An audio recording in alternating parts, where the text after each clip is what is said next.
చాలాసార్లు ఏంటంటే మనకి అరగట్లేదు, నాకు ఎప్పుడు జిఏ సిమ్టమ్స్ ఉంటాయి, నాకు ఎప్పుడు కూడా డైజెస్ట్ సిస్టమ్ సరిగ్గా లేదు అని బాధపడుతూ ఉంటారు. ముఖ్యంగా అంటే మన హెల్త్ ఇష్యూ ఉంది అని అనుకున్నప్పుడు మనం బేసిక్గా కొన్ని బేసిక్ రూల్స్ ఫాలో అవుతున్నామా లేదా చూసుకోవాలి. దాంట్లో ఏంటంటే మన వాటర్ కంటెంట్ అనేది, అంటే వాటర్ రెగ్యులర్గా మనం తీసుకుంటున్నామా లేదా అనేది చాలా చాలా ఇంపార్టెంట్. మన బాడీలో almost 70-80% is made of water కాబట్టి మనం డీహైడ్రేట్ అయినప్పుడు మన డైజెస్ట్ సిస్టమ్ తప్పకుండా ఎఫెక్ట్ అవటం అనేది జరుగుతూ ఉంటుంది.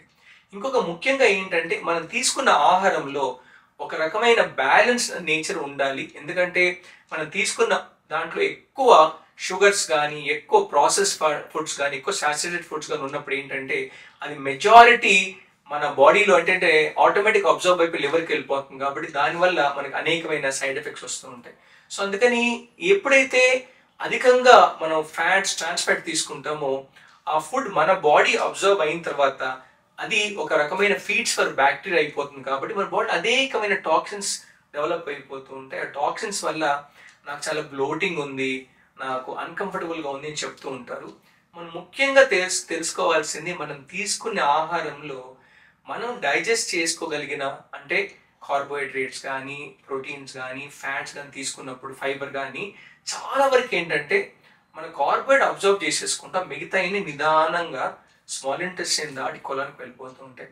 కోలన్లో ఏంటంటే మనం తీసుకునే ఫుడ్లో ఫైబర్ కాంటెంట్ లేనప్పుడు బ్యాక్టీరియా అక్కడే ఉండిపోయి దాన్ని బ్రేక్ డౌన్ చేస్తూ ఉంటాయి. అనేకమైన బ్యాక్టీరియా, అనేకమైన గ్యాస్ ప్రొడక్షన్ జరుగుతూ ఉంటాయి. మనం చూసామంటే కొంతమందికి ఎక్కువ బ్లోటింగ్ ఉంటుంది, కొంతమంది ఎక్కువ గ్యాసెస్ పాస్ చేస్తూ ఉంటారు.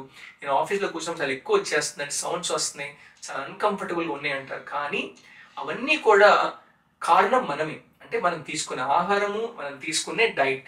ఎప్పుడైతే మనము ఒక డైట్ తీసుకొని ఆ డైట్ ఇన్ఫెక్టెడ్ బ్యాక్టీరియా ఉంటుందో మన ఇంటెస్టైన్లో స్టెబిలైజ్ అయిపోతాయి.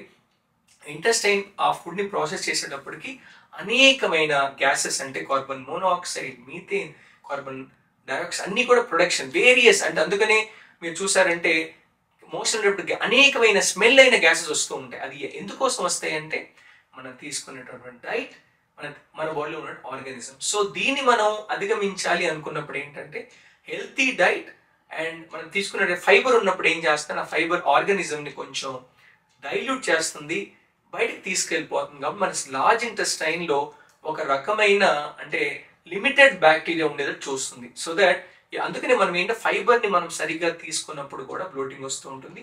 ఇంకోటి చాలాసార్లు కొన్నిసార్లు మన తీసుకున్న ఫైబర్ అరగనప్పుడు ఎక్కువ బెల్చింగ్, బ్లోటింగ్, అంటే ఉబ్బరంలాగా. ఎందుకంటే ఫైబర్ వాటర్ కంటెంట్ అబ్జర్వ్ చేసేసుకొని పొట్టగా హెవీగా అనిపిస్తుంది. అందుకని కొన్ని ఫైబర్ మనకు పడినప్పుడు దాన్ని మనం అవాయిడ్ చేయటం, లేకపోతే అంటే మన డైట్లో కొంచెం అంటే తీసి పక్కన పెట్టడం చేయాల్సి వస్తుంది. కానీ మనం ఫుడ్ ఒకవేళ మనం తీసుకున్న డైరీలో మనకు అన్కంఫర్టబుల్ నేచర్ ఎక్కువ వస్తుంది అన్నప్పుడు మనం మెయింటైన్ చేసి ఆ ఫుడ్ని కొంచెం పక్కన పెట్టాల్సిన అవసరం ఉంటుంది.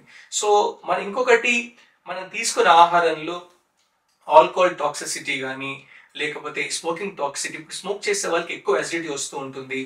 దానివల్ల వాళ్ళు అంటే అసిడిటీని వాళ్ళు బెల్చింగ్, బ్లోటింగ్ అని చెప్తూ ఉంటారు.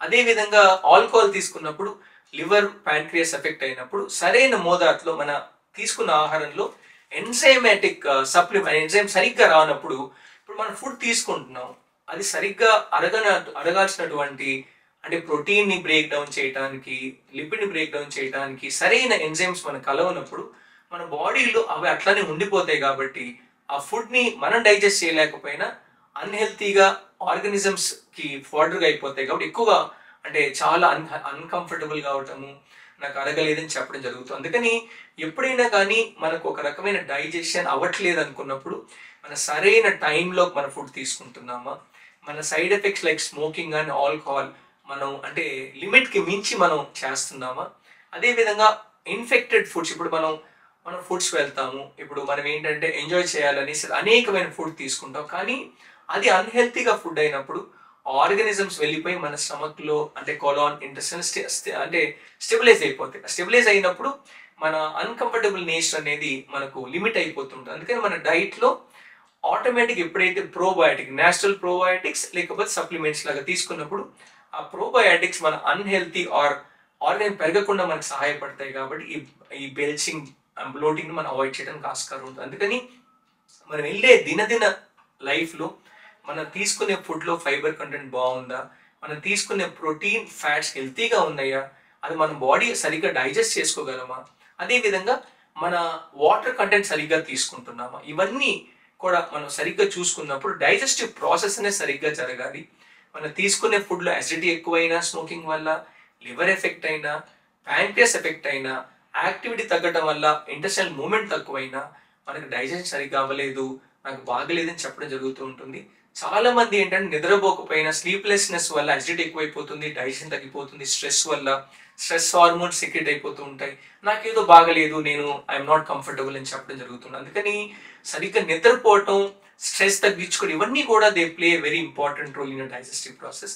అందుకని మన ఎవ్రీ డే లైఫ్లో ప్రాపర్ డైట్ తీసుకోవటం, ప్రాపర్ వాటర్ కంటెంట్ తీసుకోవడం, టైమ్లీ ఫుడ్ తీసుకోవటం, అన్హెల్తీ ఫుడ్స్ తగ్గించేసేసుకొని సరైన మోతాదులో carbohydrates, protein, fats and fibre తీసుకున్నప్పుడు మన డైజెస్ట్ ప్రాసెస్ సరిగ్గా జరుగుతుంది.